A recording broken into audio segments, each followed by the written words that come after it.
ಎಲ್ಲರಿಗೂ ನಮಸ್ಕಾರ. Good morning all of you.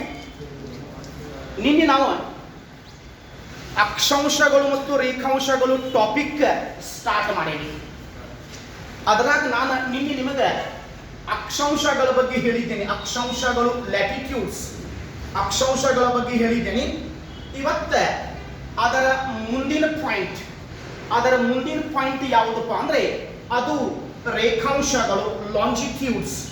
ಇವತ್ತಿನ ಎರಡನೇ ಪಾಯಿಂಟ್ ಅಕ್ಷಾಂಶ ಮತ್ತು ರೇಖಾಂಶಗಳಲ್ಲಿನ ಎರಡನೇ ಪಾಯಿಂಟ್.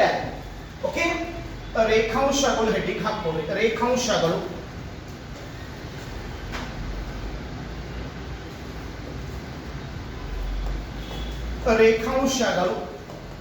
ಲಾಂಜಿಟ್ಯೂಡ್ಸ್. ನಾವಿದಕ್ಕೆ ಲಾಂಜಿಟ್ಯೂಡ್ಸ್ ಅಂತ ಕರೀತೀವಿ. ಲಾಂಜಿಟ್ಯೂಡ್ಸ್ ರೇಖಾಂಶಗಳು ಬಹಳ ಮೇಜರ್ ಟಾಪಿಕ್ ಇದು. ಎಲ್ಲ CET ಒಳಗೆ ಜನರಲಿ ಕೇಳುವಂಥ ಟಾಪಿಕ್. ನೀನು ಹೇಳಿ ನಾನು ನಿಮಗೆ ಏನಪ್ಪ ಅಂತಂದ್ರೆ ಯಾವ್ಯಾವ ಅಕ್ಷಾಂಶಗಳು ಯಾವ ದೇಶಗಳಿಗೆ ಬೇರ್ಪಡಿಸ್ತಾವ. 49ನೇ ಡಿಗ್ರಿ ಉತ್ತರ ಅಕ್ಷಾಂಶ ಅಮೆರಿಕ ಮತ್ತು ಕೆನಡಾ, 38 ಡಿಗ್ರಿ ಉತ್ತರ ಅಕ್ಷಾಂಶ ಉತ್ತರ ಕೊರಿಯಾ ದಕ್ಷಿಣ ಕೊರಿಯಾ, 17 ಡಿಗ್ರಿ ಉತ್ತರ ಅಕ್ಷಾಂಶ ಉತ್ತರ ವಿಯೆಟ್ನಾಂ ದಕ್ಷಿಣ ವಿಯೆಟ್ನಾಂ, 10 ಡಿಗ್ರಿ ಅಂಡಮಾನ್ ನಿಕೋಬಾರ್. ಇಂಥ ಸುಮಾರು ಅದಾವೆ.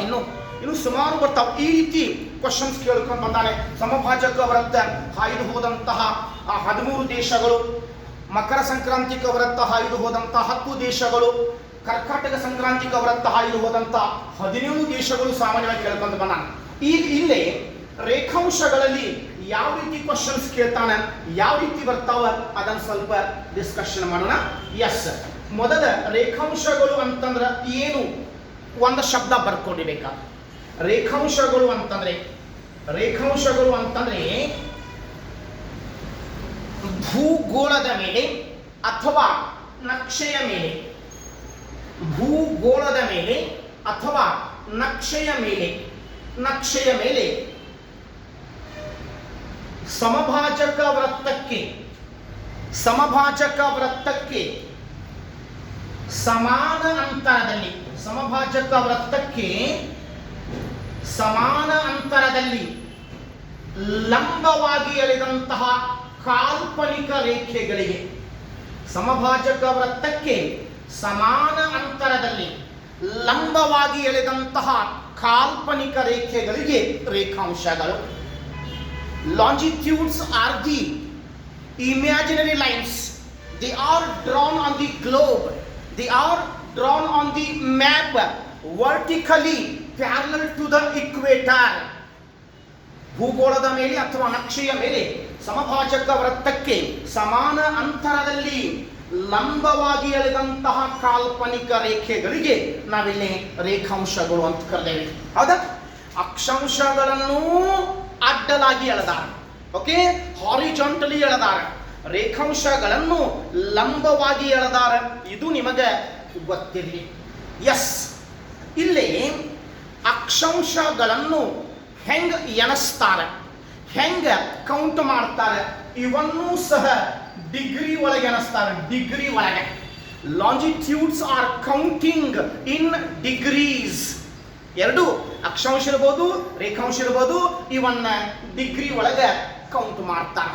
ಓಕೆ, ಇಲ್ಲೇ ನೋಡ್ರಿ, ಅಕ್ಷಾಂಶಗಳ ನಡುವಿನ ಅಂತರ ಸಮಭಾಜಕ ವೃತ್ತದಲ್ಲಿ ಮಾತ್ರ ಸಮ ಇದೆ. The distance between each longitude at equator is similar. ಎಲ್ಲ ಕಡೆ ಸೇಮ್ ಐತಿ. ಹಂಗಾದ್ರೆ ಎರಡು ರೇಖಾಂಶಗಳ ನಡುವಿನ ಅಂತರ ಎಷ್ಟಿದೆಪ್ಪ? ಎರಡು ರೇಖಾಂಶಗಳ ನಡುವಿನ ಅಂತರ ಎಷ್ಟಿದೆ? 111.3 ಕಿಲೋಮೀಟರ್.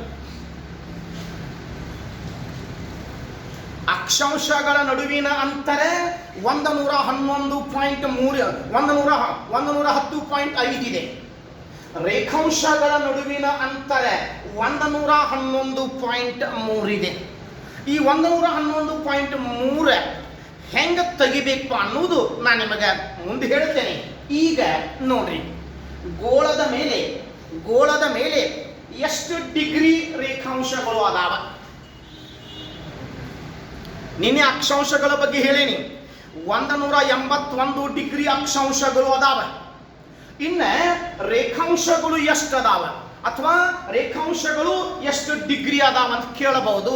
ಇಲ್ಲಿ 360 ಡಿಗ್ರಿ ರೇಖಾಂಶಗಳು ಅದಾವ. 360 degree ರೇಖಾಂಶಗಳು. 360 longitudes are drawn on the globe or on the map. ಅದೇ ಇವು ಕಾಲ್ಪನಿಕ ರೇಖೆಗಳು. ಅಕ್ಷಾಂಶಗಳು ಇರಬಹುದು, ರೇಖಾಂಶಗಳು ಇರಬಹುದು, ಕಾಲ್ಪನಿಕ ರೇಖೆಗಳು ಆಗಿರ್ತಾವ. ಇದು ನಿಮಗೆ ಗೊತ್ತಿರಲಿ. 360 ಡಿಗ್ರಿ ಅದಾವ ನೋಡ್ರಿ. ಸಮಭಾಜಕ ವೃತ್ತದಲ್ಲಿ ರೇಖಾಂಶಗಳ ನಡುವಿನ ಅಂತರ ಸಮ ಇದೆ. ಆದರೆ ಎಲ್ಲ ರೇಖೆಗಳು ಉತ್ತರ ಧ್ರುವ ಬಿಂದು ದಕ್ಷಿಣ ಧ್ರುವ ಬಿಂದುಗಳಲ್ಲಿ ಎಲ್ಲ ಕೂಡ್ಕೊಂಡಾವ. ಅಲ್ಲೇ ಅಂತರ 0 ಆಗಿರ್ತದೆ. ಸಮಭಾಜಕ ವೃತ್ತದೊಳಗೆ ಮಾತ್ರ ಅಂತರ ಸಮನಾಗಿದೆ. ಆದರೆ ಉತ್ತರ ಧ್ರುವಕ್ಕೆ ಹೋದಂಗ ದಕ್ಷಿಣ ಧ್ರುವಕ್ಕೆ ಹೋದಂಗ ರೇಖಾಂಶಗಳ ನಡುವಿನ ಅಂತರ ಕಡಿಮೆ ಆಕ್ಕೊಂತ ಬರ್ತದೆ. ಎಲ್ಲ ರೇಖೆಗಳು ಧ್ರುವ ಬಿಂದುಗಳಲ್ಲಿ ಕೂಡ್ಕೊಂಡಾವ. ಎಸ್, ಈ 360 ಡಿಗ್ರಿ ಒಳಗೆ ಒಂದು ಪ್ರಧಾನ ರೇಖಾಂಶ ಬರ್ತದೆ, ಪ್ರೈಮ್ ಮೆರಿಡಿಯನ್. ಇದ ನೋಡಿ 0 ಡಿಗ್ರಿ. ಈ 0 ಡಿಗ್ರಿ ರೇಖಾಂಶಕ್ಕೆ ಪ್ರಧಾನ ರೇಖಾಂಶ ಅಂತ ಕರೆದಾರೆ. ಪ್ರಧಾನ ರೇಖಾಂಶ ಪ್ರೈಮ್ ಮೆರಿಡಿಯನ್, ಪ್ರಧಾನ ರೇಖಾಂಶ ಅಂತ ಕರೆದಾರೆ. ಪ್ರಧಾನ ರೇಖಾಂಶ ಪ್ರೈಮ್ ಮೆರಿಡಿಯನ್. ಇದು ವಿಶೇಷವಾಗಿ ಇಂಗ್ಲೆಂಡಿನ ಗ್ರೀನ್ವಿಚ್ ಗ್ರಾಮದ ಮೂಲಕ ಹಾಯ್ದು ಹೋಗೈತಿ. ಲಂಡನ್ನಿನ ಗ್ರೀನ್ವಿಚ್ ಗ್ರಾಮದ ಮೂಲಕ ಹಾಯ್ದು ಹೋಗೈತಿ. ಹಂಗಾಗಿ ಇದಕ್ಕೆ ಗ್ರೀನ್ವಿಚ್ ಪ್ರಧಾನ ರೇಖಾಂಶ ಅಂತ ಕರೆದಾರೆ. GMT. ಹೌದಾ? ಗ್ರೀನ್ವಿಚ್ ಪ್ರಧಾನ ರೇಖಾಂಶ, ಗ್ರೀನ್ವಿಚ್ ಮೀನ್ ಟೈಮ್ ಅಂತ ಕರೆದಾರೆ. ಎಸ್, ಇದು ಪ್ರಧಾನ ರೇಖಾಂಶ. ನೋಡ್ರಿ, ಸಮಭಾಜಕ ವೃತ್ತ ಭೂಮಿಯನ್ನು 2 ಸಮನಾದ ಭಾಗಗಳಾಗಿ ಮಾಡೈತಿ. ಅದೇ ರೀತಿ ಇದಕ್ಕೆ ನಾವು ಉತ್ತರ ಗೋಳ ದಕ್ಷಿಣ ಗೋಳ ಅಂತ ಕರೆದೇವಿ. ಅದೇ ರೀತಿ ಪ್ರಧಾನ ರೇಖಾಂಶ, ಈ ಪ್ರಧಾನ ರೇಖಾಂಶ ಏನು ಮಾಡಿದ್ಪ, ಭೂಮಿಯನ್ನು ಮತ್ತೆ 2 ಗೋಳ ಮಾಡೈತಿ. ಅದ ಪೂರ್ವ ಗೋಳ ಅಂತ ಮಾಡಿದ್ದಾರೆ, ಒಂದು ಪಶ್ಚಿಮ ಗೋಳ ಅಂತ ಮಾಡಿದ್ದಾರೆ. ಈ ಕಡೆದ ಪೂರ್ವ ಗೋಳ, ಆ ಕಡೆದ ಪಶ್ಚಿಮ ಗೋಳ. ಈಗ ನಾವು ಕುಂತೀವಲ್ಲ, ಡೈರೆಕ್ಷನ್ ಚೇಂಜ್ ಐತಿಲ್ಲ. ಇದು ಪೂರ್ವ, ಇದು ಪಶ್ಚಿಮ, ಇದು ಉತ್ತರ, ಇದು ದಕ್ಷಿಣ. ಆದ್ರೆ ಇಲ್ಲಿ ಕನ್ಫ್ಯೂಷನ್ ಮಾಡ್ಕೋಬೇಡ್ರಿ. ಈಗ ನಾವು ಪೂರ್ವಕ್ಕೆ ಮುಖ ಮಾಡಿ ನಿಂತ್ರೆ ಏನಾಗ್ತದೆ, ಆ ಕಡೆ ಪೂರ್ವ ಗೋಳ ಆಗ್ತದೆ, ಈ ಕಡೆ ಪಶ್ಚಿಮ. ಓಕೆ, ಇಲ್ಲಿ ಕನ್ಫ್ಯೂಷನ್ ಮಾಡ್ಕೋಬೇಡ್ರಿ. ಬಟ್ ಇಲ್ಲಿ ದಿಕ್ ಚೇಂಜ್ ಅದ. ಸದ್ಯ ನಾವು ನೋಡ್ತಾ ಇರೋದು ಪ್ರಾಕ್ಟಿಕಲ್ ನೋಡಿದಾಗ ಇಲ್ಲಿ ದಿಕ್ ಚೇಂಜ್ ಅದ. ಓಕೆ, 180 ಡಿಗ್ರಿ ರೇಖಾಂಶಗಳು ಅದಾವ. ಸಾರಿ 360 ಡಿಗ್ರಿ. ಆ 360 ಡಿಗ್ರಿ ಒಳಗೆ 180 ಡಿಗ್ರಿ ಪೂರ್ವ ಗೋಳದಾಗದಾವ. ಹೌದಾ? 180 ಡಿಗ್ರಿ ಪಶ್ಚಿಮ ಗೋಳದಾಗದಾವ. 180 ಡಿಗ್ರಿ ಪೂರ್ವ ಗೋಳದಾಗ, 180 ಡಿಗ್ರಿ ಪಶ್ಚಿಮ ಗೋಳದಾಗ. 180 ಪ್ಲಸ್ 180 ಎಷ್ಟಾಗ್ತದೆ? 180 ಎಷ್ಟಾಗ್ತದೆ? 360 ಡಿಗ್ರಿ. ಗೊತ್ತಿರಲಿ, ಈ ಕಡೆ 180, ಈ ಕಡೆ 180, 360 ಡಿಗ್ರಿ. ಎಸ್, ಇಲ್ಲಿ 1884 ಪ್ರಪಂಚದ ಬೇರೆ ಬೇರೆ ದೇಶಗಳು ಕೂಡಿ 1884 ಒಂದು ಸಮ್ಮೇಳನ ಮಾಡ್ತಾರೆ, ರೇಖಾಂಶಗಳ ಸಮ್ಮೇಳನ. ಅದಕ್ಕೆ ಅಂತಾರಾಷ್ಟ್ರೀಯ ರೇಖಾಂಶಗಳ ಸಮ್ಮೇಳನ, ಅಂತಾರಾಷ್ಟ್ರೀಯ ರೇಖಾಂಶಗಳ ಸಮ್ಮೇಳನ, international meridians conference was held in the year 1884 in Washington DC of USA. ಅದ ಅಮೇರಿಕಾದ ವಾಷಿಂಗ್ಟನ್ DC ಒಳಗೆ ಮಾಡ್ತಾರೆ. ವಾಷಿಂಗ್ಟನ್ ಅದು ಒಂದು ರಾಜ್ಯ. ವಾಷಿಂಗ್ಟನ್ DC ಅಂತಂದ್ರೆ district of Columbia. Washington DC ಒಳಗೆ ಒಂದು ಸಮಾವೇಶ ಮಾಡ್ತಾರೆ. ಆ ಸಮ್ಮೇಳನಕ್ಕೆ ಅಂತಾರಾಷ್ಟ್ರೀಯ ರೇಖಾಂಶಗಳ ಸಮ್ಮೇಳನ ಅಂತ ಕರೆದಾರೆ.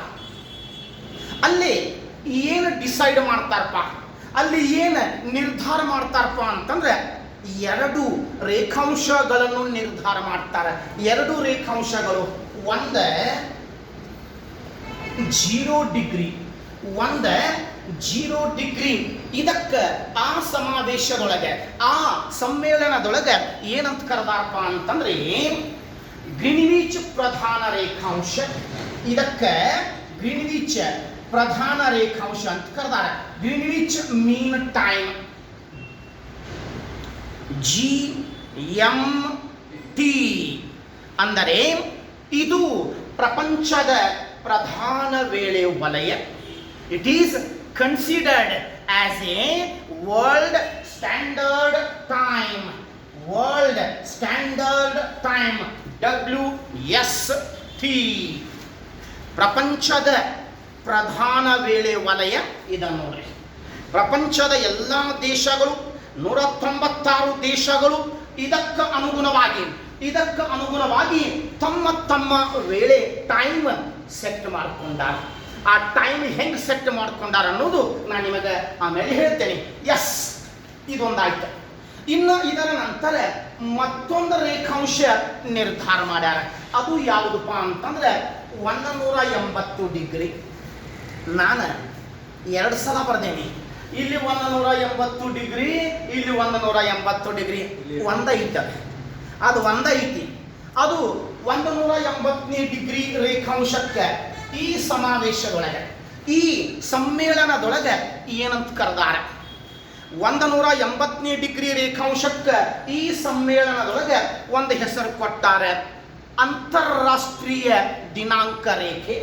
ಅದಕ್ಕೆ ಅಂತಾರಾಷ್ಟ್ರೀಯ ದಿನಾಂಕ ರೇಖೆ ಅಥವಾ ದಿನ ರೇಖೆ ಅಂತ ಕರೆದಾರೆ. ಇಂಟರ್ ನ್ಯಾಷನಲ್ ಡೇಟ್ ಲೈನ್ ಅಂತ ಕರೆದಾರೆ. ಅಂತಾರಾಷ್ಟ್ರೀಯ ದಿನಾಂಕ ರೇಖೆ, ಇಂಟರ್ ನ್ಯಾಷನಲ್ ಡೇಟ್ ಲೈನ್ ಅಂತ ಕರೆದಾರೆ. 2 ಬಹಳ ಇಂಪಾರ್ಟೆಂಟ್. ಹಾಗಾದರೆ 180 ಡಿಗ್ರಿ ರೇಖಾಂಶ ಅಂತಾರಾಷ್ಟ್ರೀಯ ದಿನಾಂಕ ರೇಖೆ ಭೂಮಿಯ ಮೇಲೆ, ಈ ಗೋಳದ ಮೇಲೆ ಎಲ್ಲಿ ಕಂಡು ಬರ್ತದಪ್ಪ? 0 ಡಿಗ್ರಿ ರೇಖಾಂಶದ ವಿರುದ್ಧ ಭಾಗದೊಳಗೆ. ಹೌದಾ? ಇದು 0 ಡಿಗ್ರಿ ರೇಖಾಂಶ ಆದರೆ ಈ ಕಡೆ ಹಿಂದೆ ಬಂದ್ರೆ ಏನಾಗ್ತದೆ? 180 degree. Okay, it is just opposite to the 0 degree meridian. 0 degree meridian ಆಗಿರ್ತದೆ. ಹಂಗಾದ್ರೆ ಇದನ್ನ ಎಲ್ಲಿ ಎಳೆದಾರೆ? ಇದನ್ನ ಯಾವ ಪ್ರದೇಶದ ಮೂಲಕ ಎಳೆದಾರೆ? ಇದನ್ನ ನೀರಿನ ಮೂಲಕ ಎಳೆದಾರೆ. ಇದನ್ನ ಸಾಗರಗಳ ಮೂಲಕ ಎಳೆದಾರೆ. 2 ಸಾಗರಗಳ ಮೂಲಕ ಎಳೆದಾರೆ. ಒಂದು ಪೆಸಿಫಿಕ್ ಸಾಗರ, ಮತ್ತೊಂದು ಆರ್ಕ್ಟಿಕ್ ಸಾಗರ. ಪೆಸಿಫಿಕ್ ಸಾಗರ ಮತ್ತು ಆರ್ಕ್ಟಿಕ್ ಸಾಗರ, ಇದು ನಿಮಗೆ ಗೊತ್ತಿರಲಿ. ಈಗ ಕೇಳಿ, ಭೂಮಿ ಯಾವ ದಿಕ್ಕಿನಿಂದ ಯಾವ ದಿಕ್ಕಿಗೆ ಸುತ್ತ ಹಾಕ್ತದ? ತನ್ನ ಮೈ ಸುತ್ತಲೂ. ಭೂಮಿಯ ಚಲನೆಯ ದಿಕ್ಕು ಪಶ್ಚಿಮದಿಂದ ಪೂರ್ವ. ಇದಕ್ಕೆ ನಾವು ಆಂಟಿ ಕ್ಲಾಕ್ ವೈಸ್ ಡೈರೆಕ್ಷನ್ ಅಂತ ಕರೆದೇವೆ. ಭೂಮಿ ತನ್ನ ಮೈ ಸುತ್ತಲೂ ಪಶ್ಚಿಮದಿಂದ ಪೂರ್ವಕ್ಕೆ ಸುತ್ತ ಹಾಕ್ತದೆ. ಭೂಮಿ ತನ್ನ ಮೈ ಸುತ್ತಲೂ ಪಶ್ಚಿಮದಿಂದ ಪೂರ್ವಕ್ಕೆ ಸುತ್ತುವುದರಿಂದ ಭೂಮಿಯ ಮೇಲಿನ ಪ್ರತಿಯೊಂದು ರೇಖಾಂಶಗಳು ಸೂರ್ಯನಿಗೆ ಎದುರಾಕೊಂತ ಹೋಗ್ತಾವೆ. ಅದ ಭೂಮಿ ತಿರುಗಾಕತ್ತೈತಿ, ಭೂಮಿ ತಿರುಗ್ತಾ ಇದೆ. ಭೂಮಿ ತಿರುಗಬೇಕಾದ್ರೆ ಅದರ ಮೇಲಿರುವಂತಹ ರೇಖಾಂಶಗಳು ಸೂರ್ಯನ ಮುಂದೆ ಒಂದೊಂದು ಬಂದು ಹೋಗ್ತಾವ. ಅದ ಸೂರ್ಯನಿಗೆ ಒಂದೊಂದು ರೇಖಾಂಶಗಳು ಎದುರಾಕೊಂತ ಹೋಗ್ತಾವೆ. ಹಾಗಾದರೆ ಒಂದು ರೇಖಾಂಶ ಸೂರ್ಯನಿಗೆ ಎದುರಾಗಿ ಇನ್ನೊಂದು ರೇಖಾಂಶ ಸೂರ್ಯನಿಗೆ ಎದುರಾಗಲಿಕ್ಕೆ ಎಷ್ಟು ಟೈಮ್ ಬೇಕಾಗ್ತದಪ್ಪ ಅಂತಂದ್ರೆ 4 ನಿಮಿಷಗಳು ಬೇಕಾಗ್ತದೆ. ಇದು ನಿಮಗೆ ಗೊತ್ತಿರಲಿ, ಇದು ಮೇಜರ್ ಪಾಯಿಂಟ್. ಅದೇ ಪ್ರಶ್ನೆ ಏನು ಕೇಳಿದ್ದಾನೆ, ಏನು ಕೇಳಬಹುದು? ಪ್ರತಿಯೊಂದು ರೇಖಾಂಶಗಳ ಮೇಲಿನ ವೇಳೆಯ ಅಂತರ ಎಷ್ಟು? What is the time differences between each longitude? ಅದ ಪ್ರತಿಯೊಂದು ರೇಖಾಂಶಗಳ ಮೇಲೆ 4 ನಿಮಿಷಗಳ ವೇಳೆಯ ಅಂತರವಿರುತ್ತದೆ. 4 minutes time differences between each longitude. ಇದು ನಿಮಗೆ ಗೊತ್ತಿರಲಿ. ಹಾಗಾದ್ರೆ ಕೇಳ್ರಿ, ಇಲ್ಲಿ ಒಂದು ರೇಖಾಂಶಕ್ಕೆ 4 ನಿಮಿಷ. ಒಂದು ರೇಖಾಂಶ ಸೂರ್ಯನಿಗೆ ಎದುರಾಗಲಿಕ್ಕೆ 4 ನಿಮಿಷ. 4 ನಿಮಿಷಕ್ಕೆ ಒಂದು ರೇಖಾಂಶ ಸೂರ್ಯನಿಗೆ ಎದುರಾದರೆ 1 ತಾಸಿಗೆ ಎಷ್ಟು ರೇಖಾಂಶಗಳು ಸೂರ್ಯನಿಗೆ ಎದುರಾಗ್ತವೆ? 4 ನಿಮಿಷಕ್ಕೆ 1 ತಾಸಿಗೆ ಎಷ್ಟು ರೇಖಾಂಶಗಳು ಎದುರಾಗ್ತವೆ? ಮಗ್ಗಿ ಬರ್ತಾವಿರಲಿ. 4 ಹತ್ಲೆ 40, 4 5 20, 60 ನಿಮಿಷಕ್ಕೆ 15 ರೇಖಾಂಶಗಳು. ಗೊತ್ತಾಗ್ತೇನೆ? ಪ್ರತಿ 15 ರೇಖಾಂಶಗಳು ಅಥವಾ ಪ್ರತಿ 15 ಡಿಗ್ರಿಗೆ 1 ಗಂಟೆ. ಪ್ರತಿ 15 ಡಿಗ್ರಿಗೆ 1 ಗಂಟೆ ವೇಳೆಯ ಅಂತರ ಇರ್ತದೆ. ಇದು ನಿಮಗೆ ಗೊತ್ತಿರಲಿ. 4 ನಿಮಿಷಕ್ಕೆ 1 ರೇಖಾಂಶ, 15 ಡಿಗ್ರಿಗೆ 1 ತಾಸು, 15 ಡಿಗ್ರಿಗೆ 1 ತಾಸು. ಹಾಗಾದರೆ 15 ಗುಂಡ್ಲೆ ಒಂದು ದಿನಕ್ಕೆ ಎಷ್ಟು ತಾಸಪ್ಪ? 24 ತಾಸು. 15 ಗುಂಡ್ಲೆ 24 ಗುಣಾಕಾರ ಮಾಡಿದ್ರೆ 360 ರೇಖಾಂಶಗಳು. ಅರ್ಥ ಆತೇನೆ? 4 ನಿಮಿಷಕ್ಕೆ 1 ರೇಖಾಂಶ ಸೂರ್ಯನಿಗೆ ಎದುರಾಗ್ತದೆ. 1 ತಾಸಿಗೆ 15 ರೇಖಾಂಶಗಳು ಸೂರ್ಯನಿಗೆ ಎದುರಾಗ್ತವೆ. 360 ಡಿಗ್ರಿ ರೇಖಾಂಶಗಳು ಸೂರ್ಯನಿಗೆ ಎದುರಾಗಲಿಕ್ಕೆ 24 ತಾಸು ಬೇಕು, 1 ದಿನ ಬೇಕು. ಇದನ್ನು 5ನೇ ಶತಮಾನದೊಳಗೆ ಗ್ರೀಕ್ ದೇಶದ ಟಾಲೆಮಿ ಅನ್ನುವಂಥ ವ್ಯಕ್ತಿ ಅಲ್ಲದ ನೋಡ್ರಿ. ಆವಾಗಿಂದ ಟೆಕ್ನಾಲಜಿ ಹೆಂಗಿತ್ತು, ಅದ ಏನು ಈ ರೀತಿ ಅವಾಗ ಇನ್ಸ್ಟ್ರೂಮೆಂಟ್ ಸಾಧನ ಸಲಕರಣೆಗಳು ಇದ್ದಿದ್ದಿಲ್ಲ. ಆ ಟೈಮ್ದಾಗ ಅಕ್ಯುರೇಟ್ ಆಗಿ ಹೇಳ್ದ 360 ಡಿಗ್ರಿ ರೇಖಾಂಶಗಳು ಸೂರ್ಯನಿಗೆ ಪೂರ್ತಿ ಒಂದ್ಸಲ ಸುತ್ತ ಹಾಕಿದಪ್ಪ. ಸೂರ್ಯನಿಗೆ ಪೂರ್ತಿ ಎದುರಾದವು ಅಂತಂದ್ರೆ 1 ದಿನ ಆಗ್ತದೆ. 1 ದಿನಕ್ಕೆ 24 ತಾಸು. ಹಂಗಾಗಿ ಏನು ಮಾಡ್ಯಾರ, ಪೂರ್ವ ಗೋಳದಾಗ 180 ಡಿಗ್ರಿ, ಪಶ್ಚಿಮ ಗೋಳದಾಗ 180 ಡಿಗ್ರಿ. ಪೂರ್ವ ಗೋಳದಾಗ 12 ಗಂಟೆ, ಪಶ್ಚಿಮ ಗೋಳದಾಗ 12 ಗಂಟೆ. ದಿನಕ್ಕೆ 24 ತಾಸು. 12 ಗಂಟೆ ಒಂದು ಕಡೆ ಹಗಲಿರ್ತದೆ, 12 ಗಂಟೆ ಮತ್ತೊಂದು ಕಡೆ ರಾತ್ರಿ ಇರ್ತದೆ. ನಮ್ಮ ವಾಚ್ ಒಳಗೆ ಏನಪ್ಪ PM AM. ಆದ ಇವ್ರ ವಾಚಿನೊಳಗೆ AM ಇರ್ತದೆ. AM ಪೂರ್ವ ಗೋಳದಾಗ ಸೂರ್ಯ ಉದಯ ಆತಂತಂದ್ರೆ AM. ಪಶ್ಚಿಮ ಗೋಳದಾಗ ಸೂರ್ಯ ಅಲ್ಲಿ ಮುಳುಗ್ತಿರ್ತದೆ, ಅಲ್ಲಿ PM. ಹಾಗಾದ್ರೆ AM ಮತ್ತು PM ಅಂದ್ರೆ ಏನಪ್ಪ? AM ಅಂತಂದ್ರೆ ಆಂಟಿ ಮೆರಿಡಿಯನ್. ಹೇಳ್ತೇನೆ ಏನಪ್ಪ ಕನ್ನಡದಾಗ? Ante meridian. PM ಅಂತಂದ್ರೆ ಪಾಸ್ಟ್ ಮೆರಿಡಿಯನ್. AM ಅಂತಂದ್ರೆ ಆಂಟಿ ಮೆರಿಡಿಯನ್, PM ಅಂತಂದ್ರೆ ಪಾಸ್ಟ್ ಮೆರಿಡಿಯನ್. ಏನಿದು ಹಂಗಂದ್ರೆ PM ಅಂತಂದ್ರೆ ಇಲ್ಲಿ AM ಅಂತಂದ್ರೆ ಆಂಟಿ ಮೆರಿಡಿಯನ್. ಅದ ಮಧ್ಯಾಹ್ನಕ್ಕಿಂತಲೂ ಮುಂಚೆ. ಈಗ ಮಧ್ಯಾಹ್ನಕ್ಕೆ 12 ಗಂಟೆಗೆ, ಆ ಮಧ್ಯಾಹ್ನಕ್ಕಿಂತಲೂ ಮುಂಚೆ ಬಿಫೋರ್ ನೂನ್. ಇಂಗ್ಲಿಷ್ ಒಳಗೆ ಬಿಫೋರ್ ನೂನ್. ಬಿಫೋರ್ ಅಂತಂದ್ರೆ ಮುಂಚೆ, ನೂನ್ ಅಂತಂದ್ರೆ ಮಧ್ಯಾಹ್ನಕ್ಕಿಂತಲೂ ಮುಂಚೆ. ಮಧ್ಯಾಹ್ನಕ್ಕಿಂತಲೂ ಮುಂಚೆ, ಓಕೆ, ಆಂಟಿ ಮೆರಿಡಿಯನ್, ಬಿಫೋರ್ ನೂನ್. ಇನ್ನು ಮಧ್ಯಾಹ್ನದ ನಂತರ, PM ಅಂತಂದ್ರೆ ಮಧ್ಯಾಹ್ನದ ನಂತರ, ಆಫ್ಟರ್ ನೂನ್ ಅರ್ಥ ಮಾಡ್ಕೊಳ್ಳಿ. ಇವ್ರು ವಾಚದಾಗ AM ಇದ್ರೆ ಇವ್ರು ವಾಚದಾಗ PM ಇರ್ತದೆ, ಇವ್ರು ವಾಚದಾಗ PM ಇದ್ರೆ ಇವ್ರು ವಾಚದಾಗ AM ಇರ್ತದೆ. ಗೊತ್ತಾತಲ್ಲ? ಎಸ್.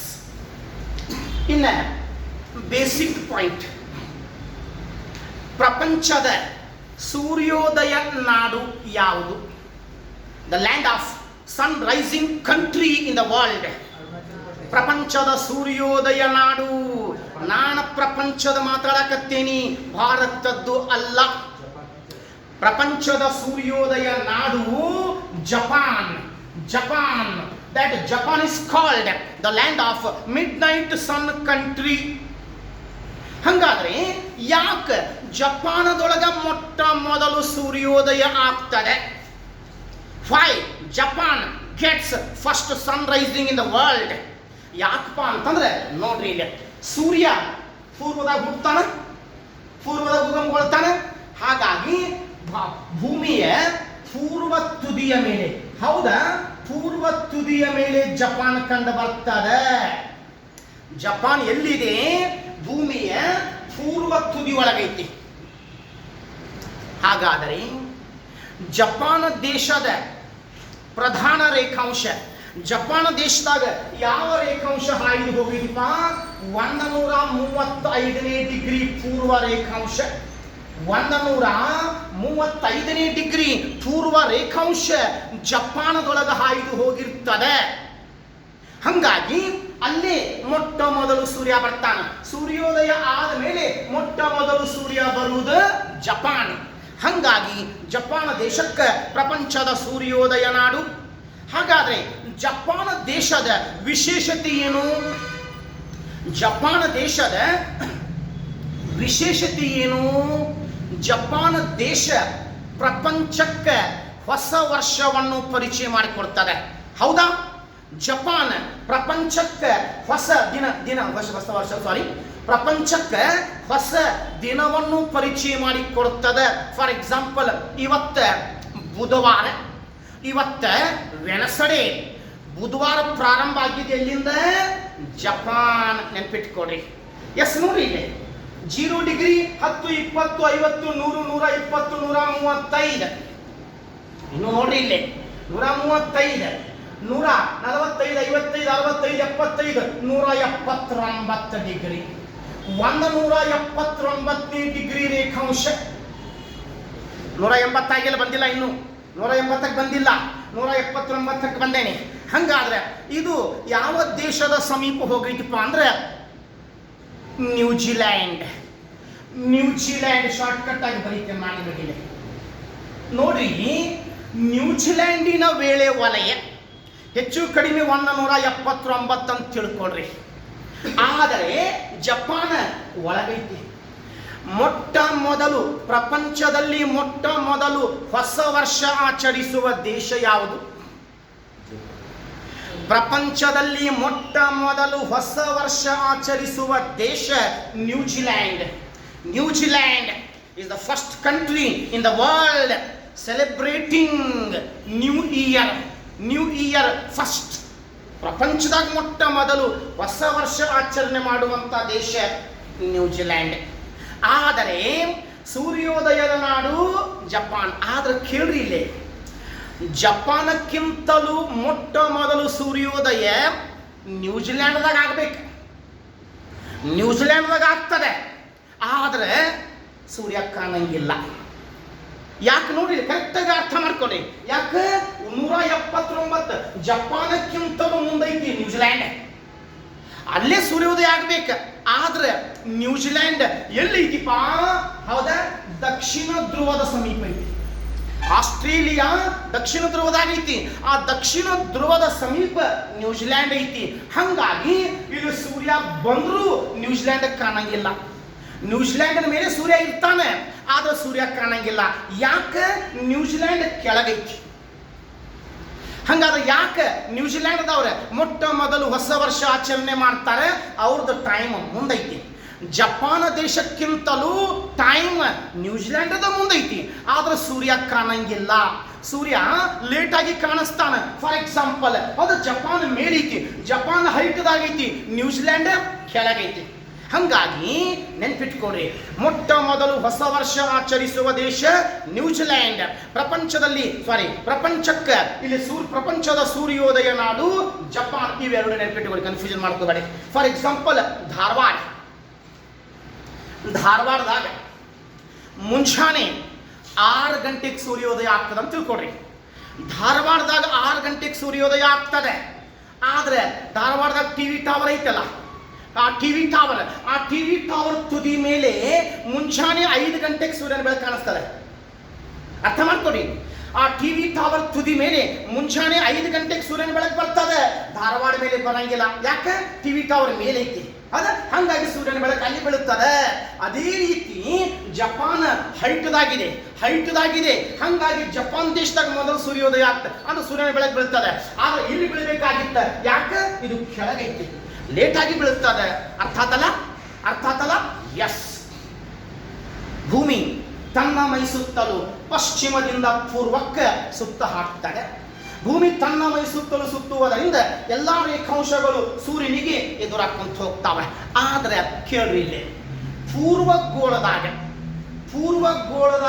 ವೇಳೆ ಹೆಚ್ಚಾಗ್ತದೆ. ಪ್ಲಸ್ ಪೂರ್ವಗೋಳದಾಗ ವೇಳೆ ಹೆಚ್ಚಾಗ್ತದೆ. ಇನ್ನ ಪಶ್ಚಿಮ ಗೋಳದಾಗ ವೇಳೆ ಕಡಿಮೆ ಆಗ್ತದೆ, ಮೈನಸ್. ಯಾಕಪ್ಪ? ಸೂರ್ಯ ಉದಯವಾಗುವುದು ಪೂರ್ವದಾಗ. ಹಂಗಾಗಿ ಪೂರ್ವದಾಗ ವೇಳೆ ಹೆಚ್ಚಾಗ್ತದೆ,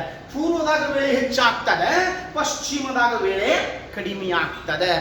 ಹಾಗಾದರೆ ಪೂರ್ವಗೋಳದಾಗ ಎಷ್ಟು ವೇಳೆ ಹೆಚ್ಚಾಗ್ತದೆ, ಪಶ್ಚಿಮ ಗೋಳದಾಗ ಎಷ್ಟು ವೇಳೆ ಕಡಿಮೆ ಆಗ್ತದೆ, ಇದು ನಿಮಗೆ ಪರ್ಫೆಕ್ಟ್ಲಿ ಗೊತ್ತಿರಬೇಕು. 1 ರೇಖಾಂಶಕ್ಕೆ 4 ನಿಮಿಷ ಕಡಿಮೆ. ಅದ 1 ರೇಖಾಂಶಕ್ಕೆ 4 ನಿಮಿಷ. 15 ರೇಖಾಂಶಕ್ಕೆ 1 ಗಂಟೆ ಕಡಿಮೆ. 30 ರೇಖಾಂಶಕ್ಕೆ 2 ಗಂಟೆ ಕಡಿಮೆ. ಅದ 45ಕ್ಕೆ 3 ಗಂಟೆ. ನೀವು 15ರ ಮಗ್ಗಿ ಕೌಂಟ್ ಮಾಡ್ಕೊಂತ ಹೋಗ್ರಿ. ಪ್ರತಿ 15ರ ಮಗ್ಗಿ ಒಳಗೆ ಒಂದೊಂದು ತಾಸು ಐತಿ. 4 ನಿಮಿಷಕ್ಕೆ 1 ರೇಖಾಂಶ, ಓಕೆ, 60 ನಿಮಿಷಕ್ಕೆ 15 ರೇಖಾಂಶ. ಹಂಗಾಗಿ ಪ್ರತಿ ಒಂದೊಂದು ತಾಸಿಗೆ ಪ್ರತಿ 15 ರೇಖಾಂಶಕ್ಕೆ ಒಂದೊಂದು ತಾಸು ಮುಂದಾಗ್ತದೆ. 15 12 120. ಅದ 15 12 180. 15 12 180. 180ಕ್ಕೆ ಬಂದ್ರೆ 12 ಗಂಟೆ. ಅದೇ ರೀತಿ ಪಶ್ಚಿಮ ಗೋಳದಾಗ ವೇಳೆ ಕಡಿಮೆ ಆಗ್ತದೆ, ಟೈಮ್ ಡಿಕ್ರೀಸ್ ಆಗ್ತದೆ. 1 ರೇಖಾಂಶಕ್ಕೆ 4 ನಿಮಿಷ ಕಡಿಮೆ, 2ಕ್ಕೆ 8 ನಿಮಿಷ ಕಡಿಮೆ, 15ಕ್ಕೆ 1 ತಾಸು ಕಡಿಮೆ, 30ಕ್ಕೆ 2 ತಾಸು ಕಡಿಮೆ, 60ಕ್ಕೆ 4 ತಾಸು ಕಡಿಮೆ, 90ಕ್ಕೆ 6 ತಾಸು ಕಡಿಮೆ, 180ಕ್ಕೆ 12 ತಾಸು ಕಡಿಮೆ. ಅರ್ಥ ಆತೇನೆ? ಪೂರ್ವಗೋಳದಾಗ ಯಾವಾಗಲೂ ವೇಳೆ ಹೆಚ್ಚಿರ್ತದೆ. ಯಾವ ರೀತಿ ಹೆಚ್ಚಾಗ್ತದೆ ಹೇಳೇನಿ? ಪ್ರತಿ 15 ಡಿಗ್ರಿಗೆ ಒಂದೊಂದು ತಾಸು ಹೆಚ್ಚಾಕೊಂತ ಹೋಗ್ತದೆ. 15 12 180. ಪಶ್ಚಿಮ ಗೋಳದಾಗ ಅದೇ ರೀತಿ ಕಡಿಮೆ ಹಾಕೊಂತ ಹೋಗ್ತದೆ. 1 ರೇಖಾಂಶಕ್ಕೆ 4 ನಿಮಿಷ, 15 ಡಿಗ್ರಿಗೆ 1 ತಾಸು, ಓಕೆ, 30 ಡಿಗ್ರಿಗೆ 2 ತಾಸು, 15 12 180. ಪೂರ್ವಗೋಳದಾಗ 12 ತಾಸು ಪ್ಲಸ್ ಇದ್ರೆ ಪಶ್ಚಿಮ ಗೋಳದಾಗ 12 ತಾಸು ಮೈನಸ್ ಇರ್ತದೆ. ಇದು ನಿಮಗೆ ಗೊತ್ತಾಗಬೇಕು. ಇದನ್ನೆಲ್ಲ ಯಾರು ಡಿಸೈಡ್ ಮಾಡ್ಯಾರಪ್ಪ? ಈ ರೀತಿ ಟೈಮ್ ಮುಂದೆ ಮಾಡ್ಕೋಬೇಕು, ಈ ರೀತಿ ಟೈಮ್ ಹಿಂದೆ ಮಾಡ್ಕೋಬೇಕಂತ ಯಾರು ಡಿಸೈಡ್ ಮಾಡ್ಯಾರ? 1884 ವಾಷಿಂಗ್ಟನ್ DC ಒಳಗೆ ಡಿಸೈಡ್ ಮಾಡ್ಯಾರ. ಅದೇ ರೀತಿ ಇವ್ರು ಟೈಮ್ ಸೆಟ್ ಮಾಡ್ಕೊಂಡ. ಜಪಾನ್ ದೇಶದ ಟೈಮ ಬೇರೆ, ಭಾರತ ದೇಶದ ಟೈಮ ಬೇರೆ, ಇಂಗ್ಲೆಂಡ್ ದೇಶದ ಟೈಮ ಬೇರೆ, ಅಮೇರಿಕಾ ದೇಶದ ಟೈಮ ಬೇರೆ. ಪ್ರಪಂಚದಾಗ ಎಲ್ಲ ಕಡೆ ಟೈಮ್ ಒಂದ ಇಲ್ಲ. ನೀವು ಇಲ್ಲಿಂದ ವಿಮಾನಿನ ಮೂಲಕ ಬೇರೆ ದೇಶಕ್ಕೆ ನೀವು ಪ್ರಯಾಣ ಬೆಳೆಸಿ ಅಲ್ಲಿ ಹೋಗಿ ಲ್ಯಾಂಡ್ ಆದ್ರಿಪ್ಪ ಅಂದ್ರೆ, ಇಲ್ಲಿಂದ ನೀವು ಜಪಾನಕ್ಕೆ ಹೋಗಿ ಇಳಿದ್ರಿಪ್ಪ ಅಂತಂದ್ರೆ ಫಸ್ಟ್ ನಿಮಗೆ ಹೇಳಿದ್ರು set your time according to our local time. ಹೌದಾ? ನಿಮ್ಮ ಟೈಮ್ ಸೆಟ್ ಮಾಡಿಕೊಳ್ರಿ, ಇಂಡಿಯಾ ಟೈಮ್